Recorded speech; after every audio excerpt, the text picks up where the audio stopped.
कोते पाटिल की आत्मा साईं बाबा को प्रणाम करके चली गई। ऐसा लगा जैसे कोते पाटिल को मुक्ति मिल गई। पाखंडी है वो, जादूगर है। राम राम राम द्वारिकानाथ जी, वो जादू नहीं था, ना ही पाखंड था और ना ही सम्मोहन। साईं बाबा जादूगर हैं या पाखंड हैं या भगवान हैं, ये मैं नहीं जानता, लेकिन उस दिन मेरी आंखों ने जो कुछ देखा उससे मुझे विश्वास हो गया कि कोते पाटिल का कल्याण हो गया। हाँ द्वारिकानाथ जी, ऐसा लगा कि कोते पाटिल जन्म मृत्यु के चक्र से मुक्त हो गया। ये साईं बाबा अब बाईजाबाई के घर क्यों जा रहा है, हैं? मैं बताऊं वैद्य जी, वो बाईजाबाई से माफी मांगने जा रहा है, क्योंकि बाईजाबाई ही उसे शिरडी में सबसे पहले बाहर निकालने वाली है।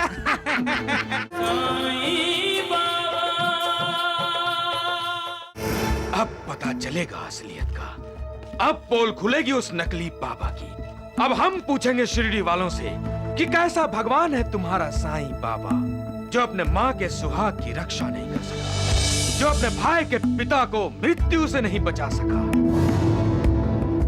आप क्या सोचने लगे? साईं बाबा जब बाईजा के घर आया तब मैंने एक अजीब सा दृश्य देखा। मैंने भी देखा। मैंने भी देखा। चमत्कार था। चमत्कार? कैसा चमत्कार? साईं बाबा कोते पाटिल के सामने आकर खड़ा हुआ। कोते पाटिल बेहोश था। साईं बाबा ने कोते पाटिल से कहा, कोते पाटिल, मैं आ गया हूं कोते पाटिल, आंखें खोलो कोते पाटिल, आंखें खोलो।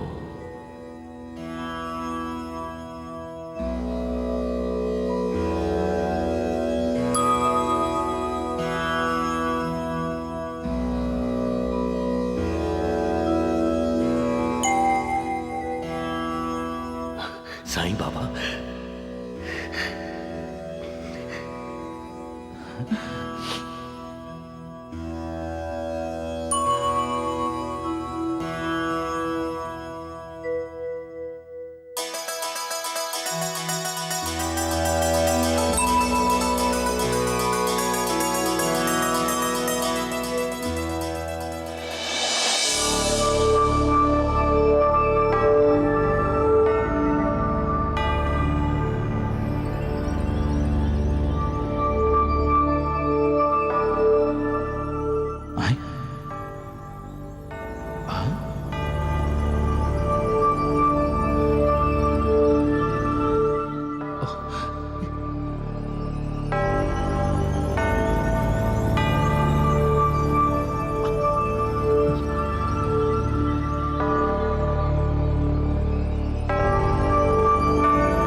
तो आपका कहना है कि आप तीनों ने यही दृश्य देखा?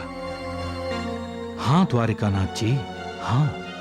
कोते पाटिल की आत्मा साईं बाबा को प्रणाम करके चली गई। ऐसा लगा जैसे कोते पाटिल को मुक्ति मिल गई। पाखंडी है वो, जादूगर है। राम राम राम द्वारिकानाथ जी, वो जादू नहीं था, ना ही पाखंड था और ना ही सम्मोहन। साईं बाबा जादूगर हैं या पाखंड हैं या भगवान हैं, ये मैं नहीं जानता, लेकिन उस दिन मेरी आंखों ने जो कुछ देखा उससे मुझे विश्वास हो गया कि कोते पाटिल का कल्याण हो गया। हाँ द्वारिकानाथ जी, ऐसा लगा ऐसा लगा कि कोते पाटिल जन्म मृत्यु के चक्र से मुक्त हो गया। उसकी आत्मा को मुक्ति मिल गई। विठ्ठला पांडुरंगा।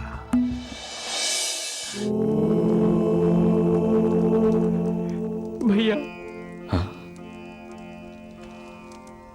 तात्या,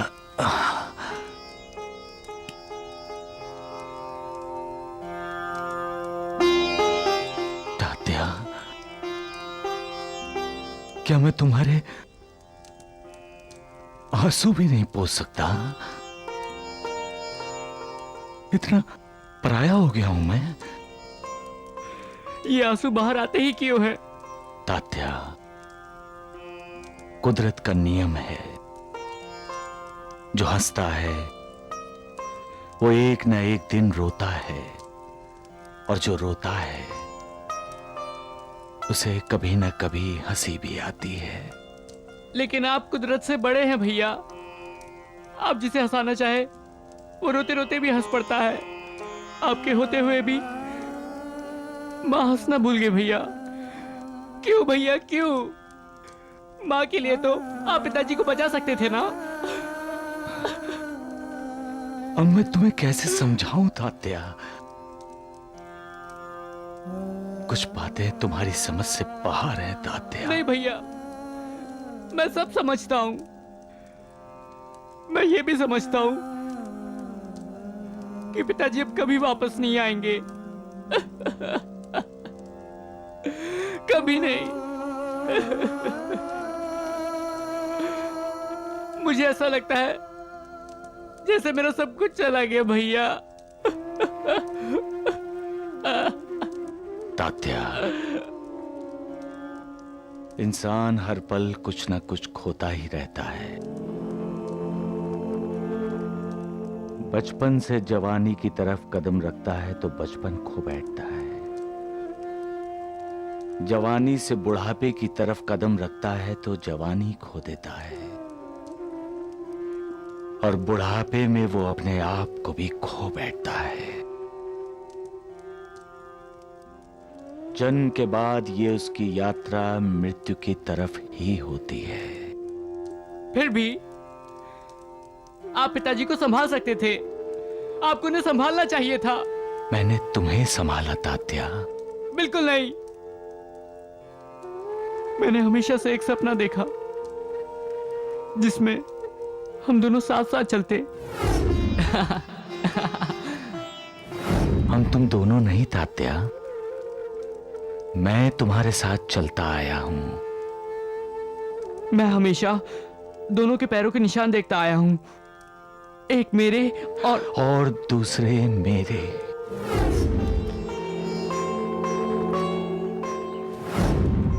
मैंने हमेशा तुम्हारा साथ दिया है तात्या।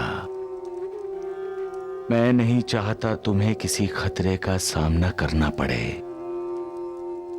मैं चाहता हूं जब कभी भी तुम पर कोई बुरा वक्त आए तो मैं तुम्हारे साथ रहूं। इसलिए मैं तुम्हारे साथ साथ रहा हूं। आप झूठ बोल रहे हैं भैया। मैंने कई बार सपने में देखा है आपने मेरा साथ छोड़ दिया। ऐसा कभी नहीं होगा तात्या, ऐसा कभी नहीं होगा। मैं आखिरी सांस तक तुम्हारा साथ दूंगा तात्या। तो मुझे कभी कभी सिर्फ अपने ही पैरों के निशान क्यों दिखाई देते हैं? आपके पैरों के निशान क्यों नहीं दिखाई देते? जब हम पटाखे जला रहे थे और पिताजी गिर गए थे, तभी मैंने सिर्फ अपने ही पैरों के निशान देखे। जब मैंने किशन को मुखौटा डालकर डराया और वो मर गया, तभी मैंने सिर्फ अपने ही पैरों के निशान देखे। आपके पैरों के निशान मुझे कहीं नजर नहीं आए। आपने मेरा साथ छोड़ दिया था।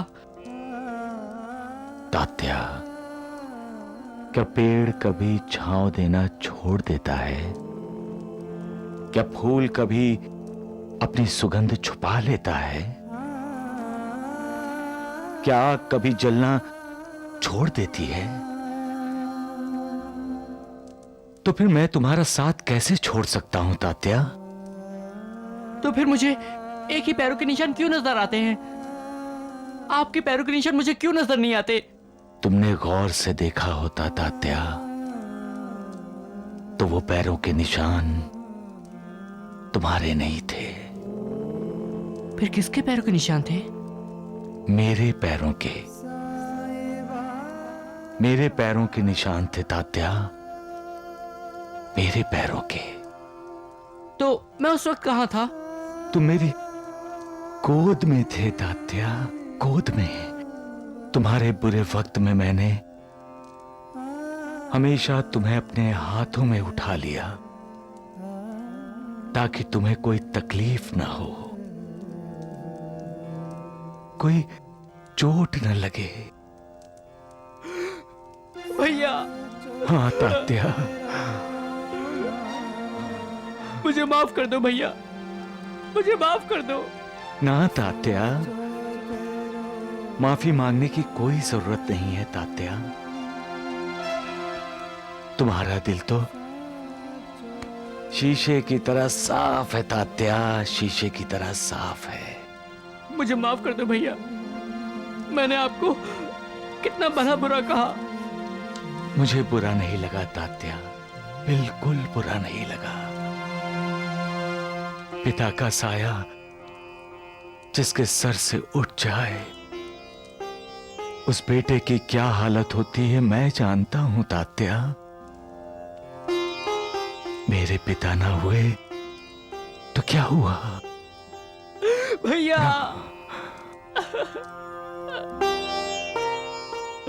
तात्या,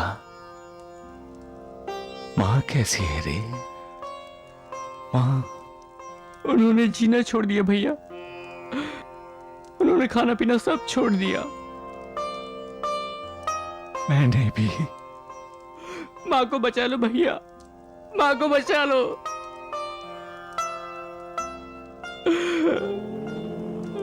सबका मालिक एक। बैद जी, अरे बैद जी, क्या हुआ मूर्खो? तुम दोनों हमेशा भागे भागे क्यों आते हो? साईं बाबा आ रहा है, साईं बाबा।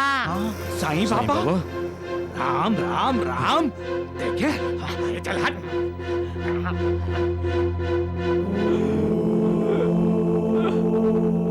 लगता है बाईजा बाई के घर जा रहा है। द्वारिका नाथ जी, आपको किस बात पर हंसी आई हैं?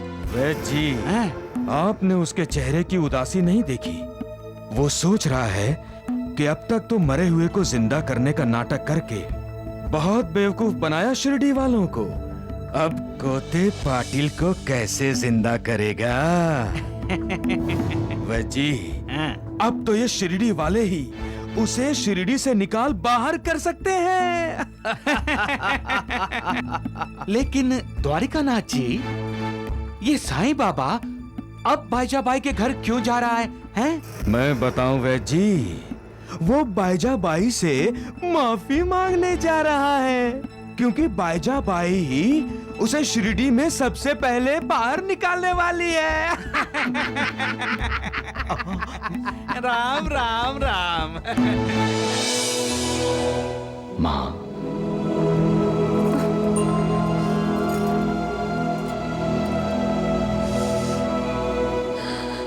कौन हो तुम? आपका बड़ा बेटा। मां, बड़ा बेटा? बेटी का कर्तव्य जानते हो तुम? हाँ मां, बेटे का कर्तव्य है अपने माता पिता का आदर करना, उन्हें सुखी रखना। तो क्या तुमने अपना कर्तव्य निभाया? हाँ मां। इसे कर्तव्य समझते हो तुम? हाँ?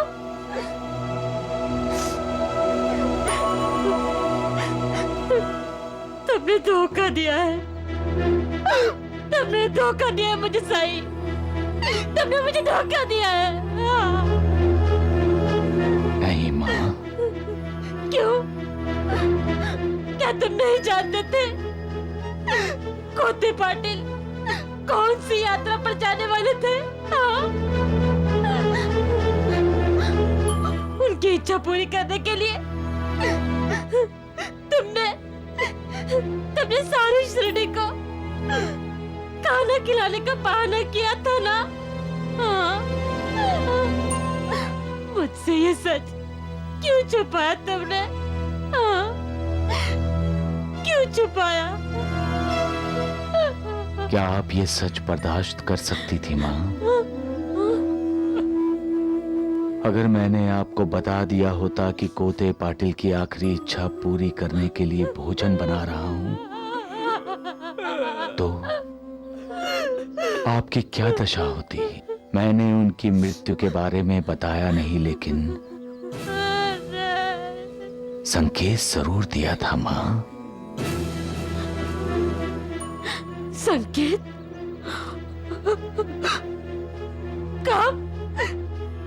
कब तूने संकेत दिया था? हाँ? जब उनकी मृत्यु हुई थी तब। पिताजी की मौत हुई थी? लेकिन साईं बाबा, उनकी मौत तो अभी अभी हुई है। नहीं, दिवाली के दिन की बात है। याद करो माँ,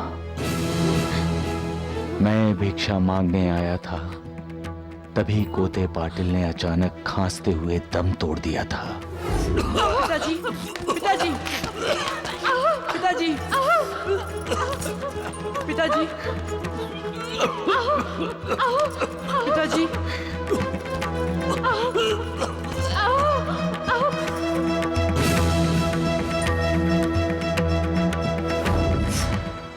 आप और तात्या डर गए थे,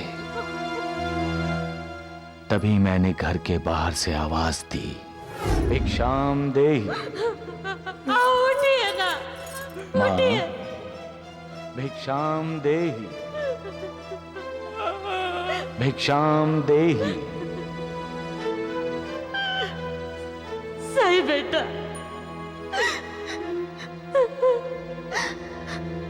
भिक्षा तो अब हम मांगेंगे तुमसे बेटा।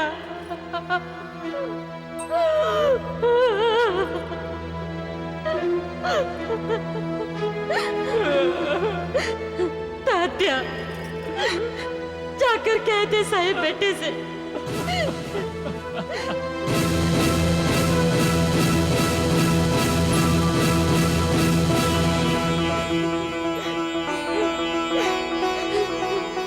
इस दिवाली ने हमारी खुशियां छीन ली। क्यों अशुभ बातें बोल रही हो पाईजा?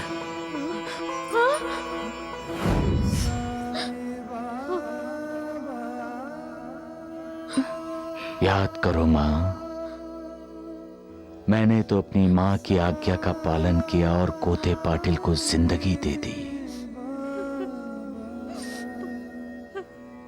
और मैंने सदा अपने माता पिता का आदर किया है माँ, उन्हें हमेशा सुखी देखना चाहा है।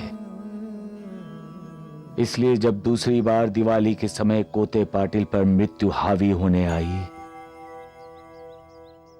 तो मैंने मृत्यु को रोक दिया। पाटिल जी, त्योहार का दिन है आज और आपने मेरे बच्चे को रुलाया। ये अच्छा नहीं किया आपने। कोई आपके बच्चे को त्योहार के दिन रुलाए तो? क्या हुआ पाटिल जी? क्या हुआ? क्या हुआ आपको?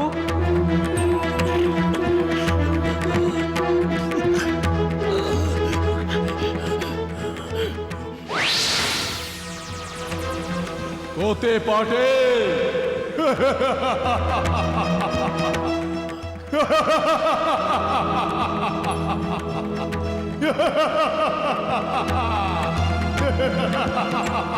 आओ कोते पाटिल, आओ मेरे साथ चलो।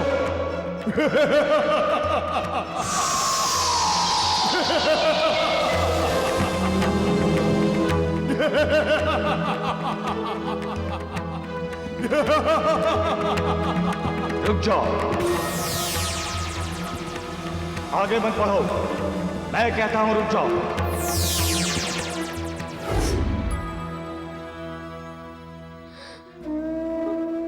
मैं बार बार मालिक के बनाए नियमों में हस्तक्षेप करना नहीं चाहता मां, और जिसका कार्यकाल समाप्त हो चुका है उसके कार्यकाल को बढ़ाने का मतलब है उसके नए जन्म के कार्यकाल को कम करना और पुरानी जिंदगी को बढ़ाना है मां, जो ठीक नहीं है। कोते पाटिल को नया जन्म मिल गया है मां, और नए जन्म में उसका कल्याण होने वाला है। आप इसी तरह शोक करती रहेंगी मां, तो नए जन्म में कोते पाटिल को कष्ट होगा। मां, अगर इस जन्म में मनुष्य का उद्धार होने वाला है तो ही उसके अगले जन्म की जिंदगी का कुछ कार्यकाल उसे दिया जाता है, नहीं तो सब कुछ प्रारब्ध पर, उसके अपने पूर्व कर्मों पर निर्भर होता है।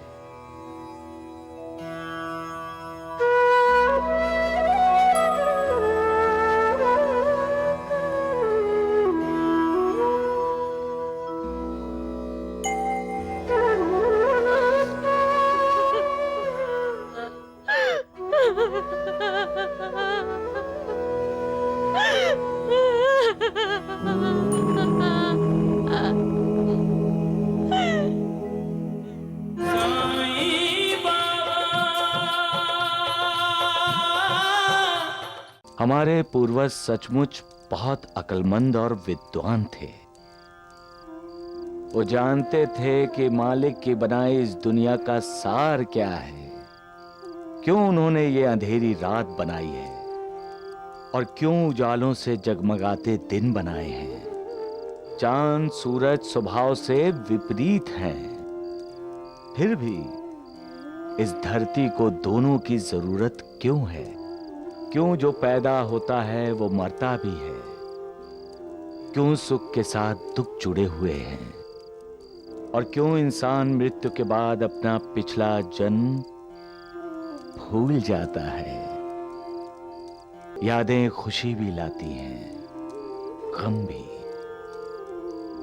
लेकिन दुखों की उम्र लंबी होती है। और अगर इंसान इस जीवन में जो जो गंवाता है उसे याद रखे तो वो कभी जी ही नहीं पाए। देखो कौन आया है, तुम मेरे भक्त हो, हम दोनों का तो पुराना संबंध है। मेरा स्वागत नहीं करोगे? लगता है तुम मुझे भूल गए हो। भक्त भगवान को भूल सकता है, लेकिन भगवान अपने भक्त को कभी नहीं भूलता।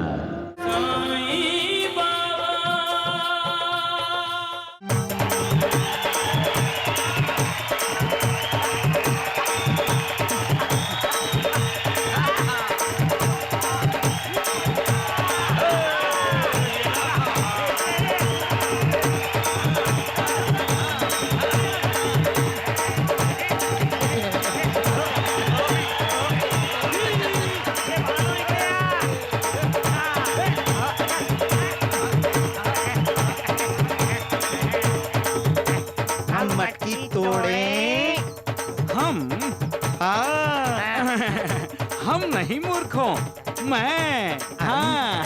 आप अकेले? हाँ। आप अकेले मटकी कैसे तोड़ सकते हैं? मेरे लालों, मेरे मूर्खों, ऐसे।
ये त्योहार और उत्सवों का बहुत बड़ा महत्व है। श्यामा, हमारे पूर्वज सचमुच बहुत अक्लमंद और विद्वान थे। वो जानते थे कि मालिक की बनाई इस दुनिया का सार क्या है, क्यों उन्होंने ये अंधेरी रात बनाई है और क्यों उजालों से जगमगाते दिन बनाए हैं। चांद सूरज स्वभाव से विपरीत हैं, फिर भी इस धरती को दोनों की जरूरत क्यों है? क्यों जो पैदा होता है वो मरता भी है? क्यों सुख के साथ दुख जुड़े हुए हैं? और क्यों इंसान मृत्यु के बाद अपना पिछला जन्म भूल जाता है? यादें खुशी भी लाती हैं, गम भी, लेकिन दुखों की उम्र लंबी होती है।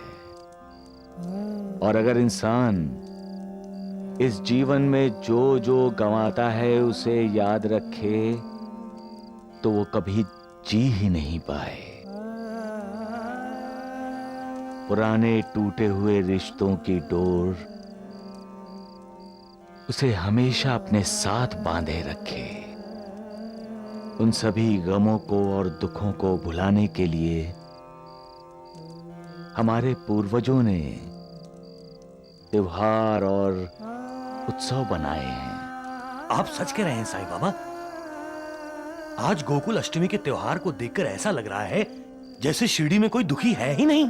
बाबा, ये त्योहार ना हमें शिक्षा भी देते हैं। अच्छा, बताओ तो क्या शिक्षा देते हैं? ना बोल बताओ।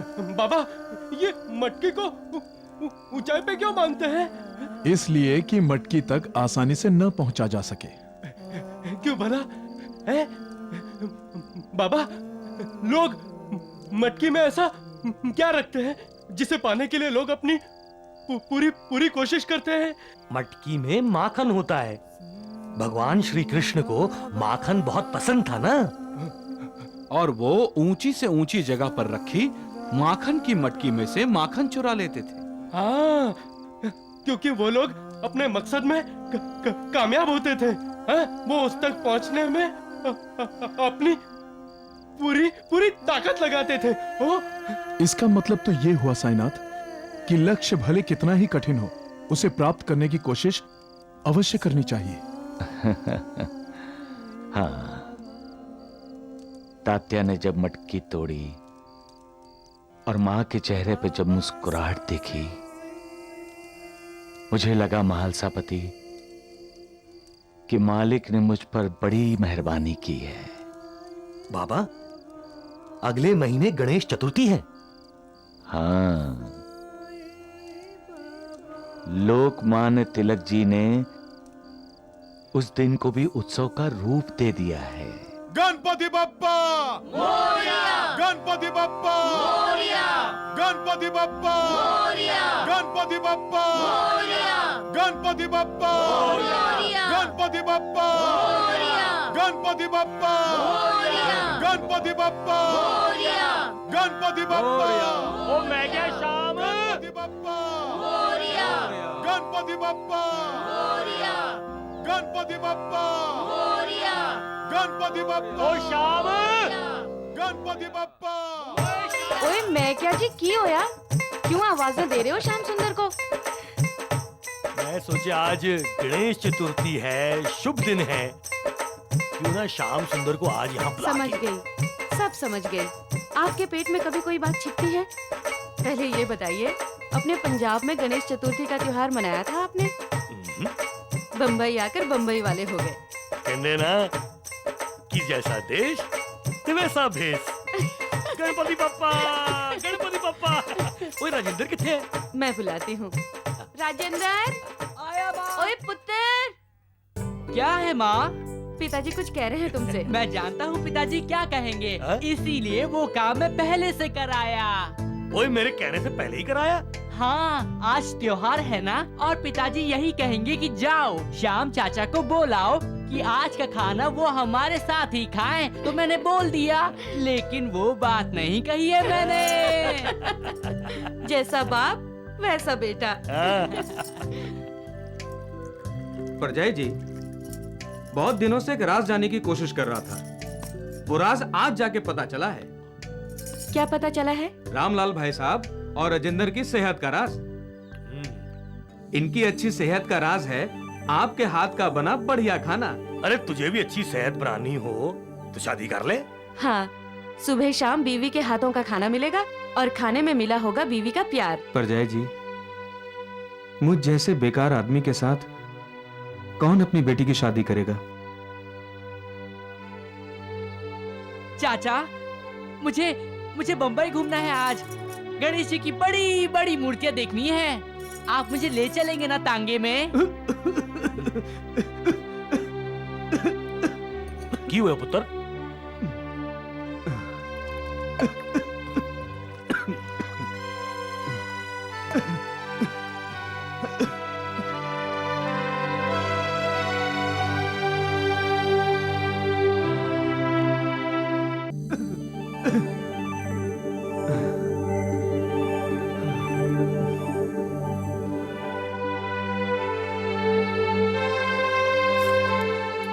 ये ले श्याम पैसे।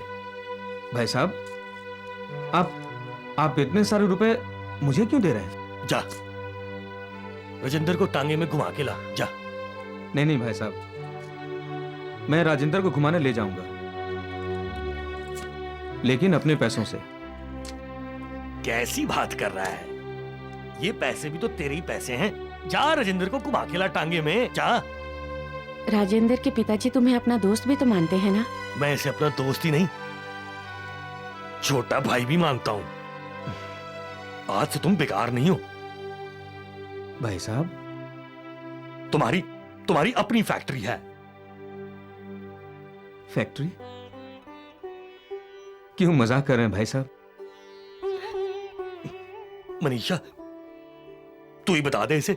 श्याम, तुम राजेंद्र के पिताजी के साथ मिलकर साइकिल बनाने की फैक्ट्री खोल रहे हो, इनके भागीदार बनकर। नहीं भाई साहब, मेरी इतनी हैसियत कहां है? मैं आपका भागीदार कैसे बन सकता हूं? आप तो जानते हैं राजेंद्र को घुमाने तक के लिए पैसे नहीं है मेरे पास, तो भागीदारी कैसे हो सकती है?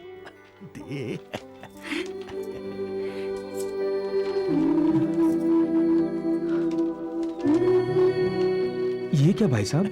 कानूनी कागजात तुम्हारे और इनके भागीदारी के। एग्रीमेंट है जिस पर हम दोनों के दस्तखत चाहिए। मैंने तो दस्तखत कर दिए हैं। इसमें लिखा है कि हम दोनों बराबरी के हिस्सेदार हैं, नफा में भी और नुकसान में भी। पढ़ लो और दस्तखत कर दो। भाई साहब, बराबरी के हिस्सेदारी के लिए बराबर के पैसे भी तो चाहिए ना? हाँ, इसमें लिखा है कि मैंने और तुमने 50-50 हजार रुपए डालकर फैक्ट्री खोली है जिसका नाम है राजेंद्र साइकिल्स। हम साइकिलें बनाएंगे भी और बेचेंगे भी। लेकिन भाई साहब, मैंने तो आपको 50,000 रुपए नहीं दिए। अरे तेरी तरफ से मैंने डाल दिए पैसे। आपने आपने का क्या मतलब? अरे कोई चोरी की है, डाका डालिया है। पर भाई साहब, आपके पास इतने रुपए ये लो कर लो बात। आपके पास इतने रुपए? अरे पंजाब में हमारी पुश्तैनी जमीन थी, वो बेच डाली और अपनी कंपनी राजेंद्र साइकिल्स में लगा दी।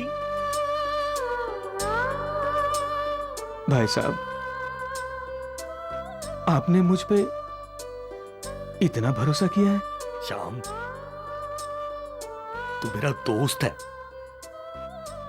एक कोई एक दोस्त। अरे तुझ पर भरोसा न करने का मतलब है अपने आप पर भरोसा नहीं करना। श्याम, हम धंधा करेंगे, खूब पैसा कमाएंगे, लेकिन धंधा ईमानदारी से करेंगे, बेईमानी से नहीं। मंजूर? वो तेरी जगह यहाँ नहीं है, तेरी जगह तो दिल में है मेरे। अपनों पर तो सभी को प्यार आता है, जितना नजदीकी संबंध उतना ज्यादा प्यार। लेकिन जो परायों को प्यार करते हैं वो भी बिना किसी माप तौल के, बिना किसी स्वार्थ के, जो दूसरों को सुखी देखकर खुश होते हैं और गैरों को खुशी देकर जिन्हें आनंद मिलता है, वो लोग कभी मालिक की मेहर से वंचित नहीं रहते। उन्हें ऊपर वाला सदा खुश रखता है, इस जन्म में भी और दूसरे जन्म में भी। इस जीवन को सफल बनाना है तो सबको प्यार दो। जहां तक हो सके किसी का दिल मत दुखाओ और सबको अपनाओ। इंसान को जाति और धर्म के नाम से मत जानो, इंसान के नाम से जानो, क्योंकि हर इंसान में भगवान छिपा है। इंसान को प्यार करोगे तो भगवान को प्यार करोगे और भगवान तुम्हें कभी निराश नहीं करेगा। वो दाता है, वो तुमसे कुछ लेता नहीं, देता ही देता है। वो तुम्हारा जन्म सफल कर देगा। सबका मालिक एक।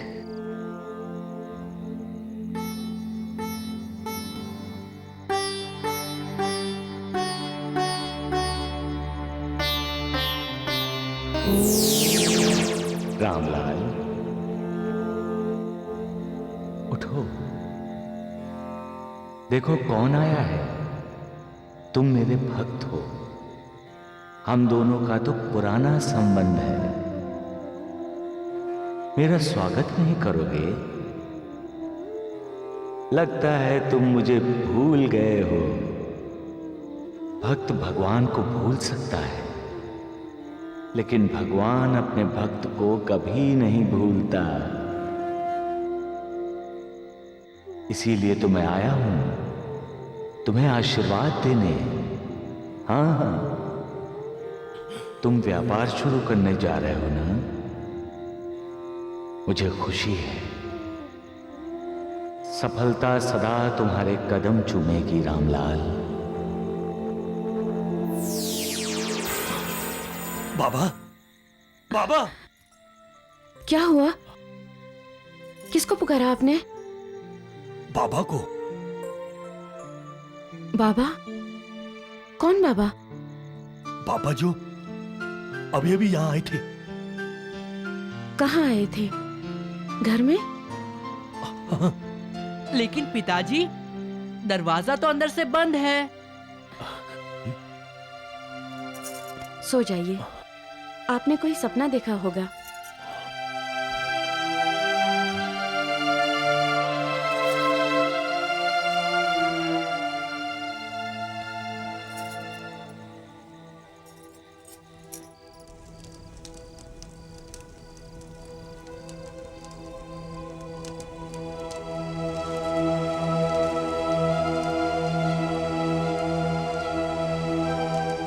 गुरुदेव,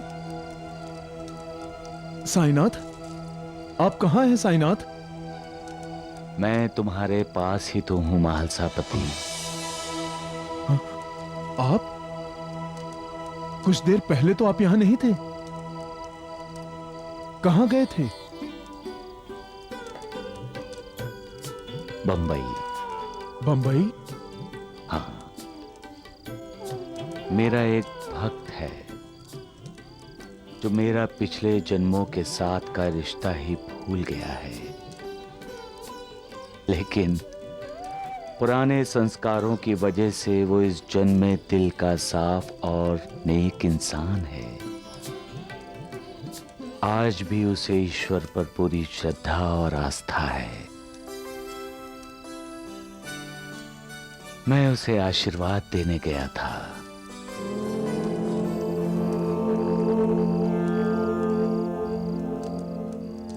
साईनाथ, साईनाथ, कहां खो गए थे आप? अपने भक्त के भविष्य में झांक रहा था। मालसापति, पुराने ऋणानुबंध ही इंसान को मिलाते हैं और उन्हीं अनुबंधों की वजह से इंसान अपने नए जन्म में सुख या दुख पाता है। मेरे भक्त के लिए आने वाला वक्त बहुत ही मुश्किलों से भरा है। उसकी कड़ी परीक्षा का समय